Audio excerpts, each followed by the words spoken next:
नमस्कार दोस्तों, स्वागत है आप सभी का आज के मुख्य समाचार के इस वीडियो में, जहां हम आपके लिए हर दिन लेकर आते हैं देश और दुनिया की तमाम बड़ी खबरें। एक एक करके 50 बड़ी खबरों को सिर्फ 10 मिनट में जानेंगे। वीडियो के साथ अंत तक बने रहें। साथ ही आपसे एक छोटी सी रिक्वेस्ट है, अगर आपने अभी तक इस वीडियो को लाइक नहीं किया तो लाइक जरूर कर दें। साथ ही वीडियो के नीचे दिए गए इस लाल रंग के सब्सक्राइब बटन को दबा लें और इस घंटी को भी दबाएं ताकि आपको दिन भर की बड़ी खबरों की जानकारी लगातार मिलती रहे। तो चलिए दोस्तों, वीडियो को फटाफट शुरू करते हैं। बस एक क्लिक में जान सकेंगे सोना असली है या नकली। सरकार द्वारा जारी BIS केयर मोबाइल ऐप का करना होगा इस्तेमाल। जी हाँ, भारतीय मानक ब्यूरो या ब्यूरो ऑफ इंडियन स्टैंडर्ड्स ने खास मोबाइल ऐप लॉन्च किया है। इस मोबाइल के जरिए आप कई तरह की महत्वपूर्ण जानकारी ले सकेंगे। सामान लाइसेंसी है या नहीं, कौन सा प्रोडक्ट असली है या नकली, इस ऐप से जानकारी पा सकेंगे। सरकार ने भी हाल ही में आभूषणों की हॉल मार्किंग शुरू की है। इस ऐप के जरिए हॉलमार्क गहनों के बारे में जानकारी हासिल कर सकेंगे। इस मोबाइल ऐप का नाम BIS केयर ऐप है। किसी सामान पर लाइसेंस नंबर लिखा है या ISI का चिन्ह छपा है तो उसकी असलियत जानने के लिए इस ऐप का इस्तेमाल कर सकते हैं। इस ऐप की मदद से आप सोने के आभूषणों की जांच भी कर सकते हैं। वहीं अगर कोई जेवर की दुकान खुद को BIS से लाइसेंस प्राप्त बताता है तो वह दुकान असली में लाइसेंसी है या नहीं, इस ऐप से जानकारी ले सकते हैं। और अगली बड़ी खबर की बात करें तो नहीं है फोन या UPI एड्रेस तो अब आधार नंबर से भेजे पैसे। जानिए कैसे होगा पूरा काम। जी हाँ, आधार भारत के सबसे महत्वपूर्ण दस्तावेजों में से एक है। आपने आधार कार्ड का इस्तेमाल कई सरकारी और प्राइवेट कामों में जरूरी दस्तावेज के रूप में जरूर किया ही होगा, लेकिन अब आधार कार्ड नंबर से पेमेंट भी कर सकेंगे। दरअसल UIDAI ने खुलासा किया है कि भीम यूजर आधार कार्ड नंबर का उपयोग करके ऐसे लोगों को पैसे भेज सकेंगे जिनके पास फोन या UPI एड्रेस नहीं है। भारत में डिजिटल वित्तीय लेन देन को बड़े पैमाने पर बढ़ावा दिया जा रहा है। शिक्षा से लेकर किराने का सामान खरीदने और हर तरह के भुगतान करने तक लगभग सब कुछ डिजिटल हो गया है। हालांकि कुछ लोगों को इसका लाभ नहीं मिल पाया है। ऐसे लोग हैं जिनके पास कोई स्मार्टफोन या यूनिफाइड पेमेंट इंटरफेस एड्रेस नहीं है, जिसके कारण उन्हें पैसे भेजना मुश्किल हो जाता है। इस समस्या को हल किया गया है।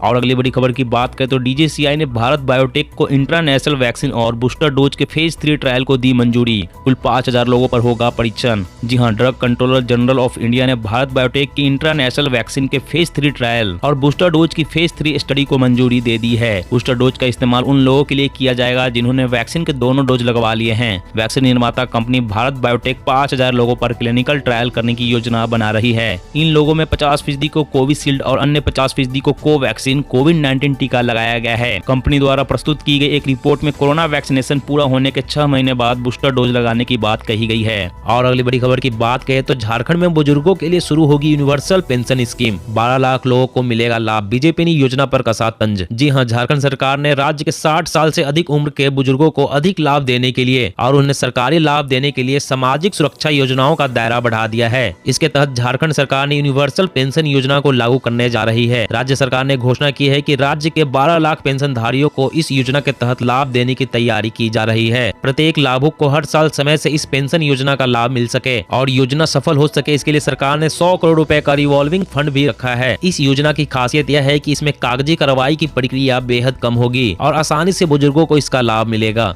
और अगली बड़ी खबर की बात करें तो कोरोना के बढ़ते मामलों के बीच सख्त हुआ रेल मंत्रालय। दोनों डोज ले चुके कर्मचारियों को ही ऑफिस में मिलेगी एंट्री। जी हां, भारत में कोरोना वायरस के नए मामले लगातार तेजी से बढ़ रहे हैं। कोरोना के नए मामलों की संख्या को देखते हुए बात तो साफ हो गई है कि देश में महामारी की तीसरी लहर आ चुकी है। देश में तेजी से बढ़ रहे कोविड-19 के मामलों के पीछे महामारी के ओमिक्रॉन वेरिएंट को सबसे बड़ी वजह बताया जा रहा है। रेल मंत्रालय ने कोरोना की तीसरी लहर के बढ़ते खतरे को देखते हुए रेल अधिकारियों और कर्मचारियों के लिए नया आदेश जारी किया है। रेल मंत्रालय ने कर्मचारियों के लिए जारी किए गए आदेश में कहा है कि जिन लोगों ने अभी तक वैक्सीन नहीं लगवाई है उन्हें दफ्तरों में प्रवेश नहीं करने दिया जाएगा। इसे लेकर रेल मंत्रालय ने एक सर्कुलर भी जारी कर दिया है। और अगली बड़ी खबर की बात करें तो मध्य प्रदेश में ऑनलाइन ट्रेडिंग को लेकर बनेगी पॉलिसी। गृह मंत्री बोले अमेजोन ने सहयोग नहीं किया तो होगी कार्रवाई। जी हां, प्रदेश के भिंड में अमेजोन कंपनी से 384 टन गांजा सप्लाई का भांडाफोड़ होने के बाद शिवराज सरकार ऑनलाइन शॉपिंग करने वाली कंपनियों पर नकेल कसने की तैयारी में है। गृह मंत्री नरोत्तम मिश्रा ने कहा कि प्रदेश में ऑनलाइन ट्रेडिंग को लेकर पॉलिसी बनाई जाएगी। जाँच में खुलासा हुआ कि ई-कॉमर्स साइट के जरिए गांजा सप्लाई के रूप में 1 करोड़ रुपए से ज्यादा का लेन देन हुआ है। ऑनलाइन कंपनियों से गांजा की होम डिलीवरी के मामले में जवाब मांगा गया है। यदि ऑनलाइन कंपनियां सहयोग नहीं करती है तो उनके खिलाफ एक्शन लिया जाएगा। सरकार अपने स्तर पर कानूनी कार्रवाई करेगी। और अगली बड़ी खबर की बात करें तो पैसों के लिए आम आदमी की जिंदगी से खिलवाड़।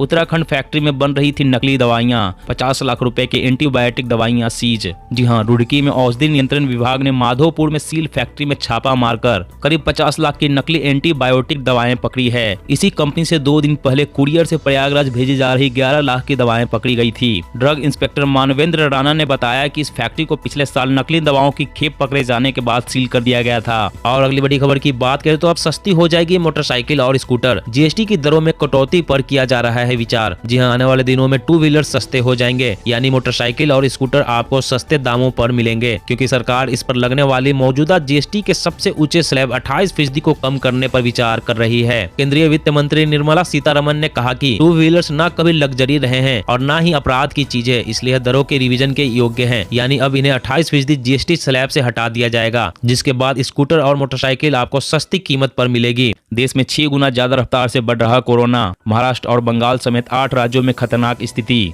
28 जिलों में पॉजिटिविटी रेट 10% से भी ज्यादा। जी हां, कोरोना मरीजों की रफ्तार एक बार फिर से बढ़ने लगी है। सबसे ज्यादा चिंता राजधानी दिल्ली और मुंबई को लेकर है, जहां हर दिन संक्रमितों का आंकड़ा एक नया रिकॉर्ड बना रहा है। मुंबई में एक बार फिर से 15,000 से ज्यादा केस मिले हैं। यह पिछले साल 4 अप्रैल के बाद सबसे ज्यादा केस है। देश में ओमिक्रॉन वेरिएंट के एंट्री के बाद कोरोना महामारी की रफ्तार अचानक से 6.3 गुना से ज्यादा रफ्तार पकड़ ली है। हेल्थ मिनिस्ट्री के मुताबिक देश के 28 जिले ऐसे हैं जहां वीकली पॉजिटिविटी रेट में 10% से ज्यादा का उछाल दर्ज किया गया है। वहीं 43 जिले ऐसे हैं जहां संक्रमण की दर 5 से 10% के बीच दर्ज की गई है। अभी हालात और बिगड़ सकते हैं। और अगली बड़ी खबर की बात करें तो गूगल पर कस्टमर केयर का नंबर सर्च करना पड़ा भारी। लगा 1,70,000 रुपए का चूना। जी हां, आप में से अधिकतर लोग बात बात पर गूगल की मदद लेते होंगे। गूगल पर लोगों की निर्भरता बहुत ही ज्यादा हो गई है, जिसका खामियाजा भी लोगों को भुगतना पड़ रहा है। गूगल पर सर्च करना और सामने आए रिजल्ट पर भरोसा करना कितना महंगा साबित हो सकता है, इसका अंदाजा आप इससे लगा सकते हैं कि दिल्ली के निवासी देवी राम ने फोन पे का कस्टमर केयर नंबर खोजा। इस नंबर पर बात करने से उनकी समस्या तो हल नहीं हुई, उल्टे उनके 2 बैंक खातों से 1,70,000 रुपए की धोखाधड़ी हो गई। अब देवीराम पुलिस थाने और साइबर सेल के चक्कर लगा रहे हैं, क्योंकि उन्हें गूगल पर जो नंबर मिला था वो फोन पे कंपनी का था ही नहीं, किसी धोखाधड़ी वाले गिरोह का था। और अगली बड़ी खबर की बात करें तो पुलों की सुरक्षा और लंबी उम्र पर केंद्रीय परिवहन मंत्री ने दिया जोर। देश को जल्द ही मिलेगा अब बहुमंजिला सड़कें। जी हां, केंद्रीय सड़क परिवहन और राजमार्ग मंत्री नितिन गडकरी ने कहा कि देश में सभी पुलों की स्थिति और उम्र जानने के लिए केंद्र सरकार एक नीति तैयार करेगी। उन्होंने कहा कि मंत्रालय ने देश के सभी पुलों की जानकारी इकट्ठा करने के लिए भारतीय पुल प्रबंधन प्रणाली तैयार की है। उन्होंने आगे कहा कि केंद्र सरकार समुद्र के किनारे बनाए जा रहे पुलों में स्टेनलेस स्टील का उपयोग करने पर विचार कर रही है। उन्होंने कहा कि इससे पुलों की मजबूती और लंबी उम्र के साथ साथ उन्हें और अधिक सुरक्षित बनाने में मदद मिलेगी। इसके साथ ही केंद्रीय मंत्री ने बहुमंजिला सड़क परियोजनाओं पर भी जोर दिया है। उन्होंने कहा है कि शहरों में जमीन लेना काफी मुश्किल है। शहरों में 3 या 4 मंजिला सड़कें बनाने की जरूरत है। नागपुर में 2 मंजिला सड़क के ऊपर मेट्रो चलाने के लिए एक परियोजना बनाई गई है। इसी तरह पुणे में 4 मंजिला सड़क परियोजना बनाने की तैयारी की जा रही है। और अगली बड़ी खबर की बात करें तो अब गाय के गोबर से मिलेगी बिजली भी। एक गाय के वेस्ट से साल भर जगमगा सकते हैं 3 घर। जी हां, गाय और गोबर को लेकर देश में कई बार आपने पॉजिटिव और नेगेटिव चीजें सुनी होंगी। अब ब्रिटेन में गाय का गोबर इस वक्त चर्चाओं में है। ब्रिटिश किसानों ने गाय के गोबर से बिजली का विकल्प तैयार कर दिया है। किसानों के एक समूह के मुताबिक उन्होंने गाय के गोबर से ऐसा पाउडर तैयार किया है जिससे बैक्टीरिया बनाई गई है। गाय के 1 किलोग्राम गोबर से किसानों ने इतनी बिजली तैयार कर ली कि 5 घंटे तक वैक्यूम क्लीनर चलाया जा सकता है। ब्रिटेन के आर्ला डेयरी की ओर से गोबर का पाउडर बनाकर उसकी बैटरी बनाई गई है। इन्हें काउ बैटरी नाम दिया गया है।